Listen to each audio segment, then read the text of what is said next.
আসসালামু আলাইকুম সুপ্রিয় শিক্ষার্থীবৃন্দ, আজকে আমি সপ্তম শ্রেণী গণিত বইয়ের 136 পৃষ্ঠার সম্পাদ্য 1 নিয়ে আলোচনা করব। সম্পাদ্যটি হলো কোন ত্রিভুজের তিনটি বাহু দেওয়া আছে, ত্রিভুজটি আঁকতে হবে।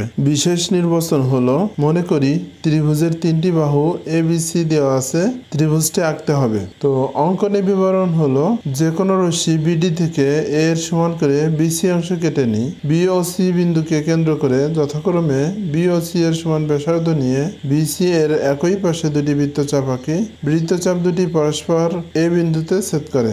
এ বি এবং এসি যোগ করি, তাহলে ত্রিভুজ এ বি সি উদ্দিষ্ট ত্রিভুজ।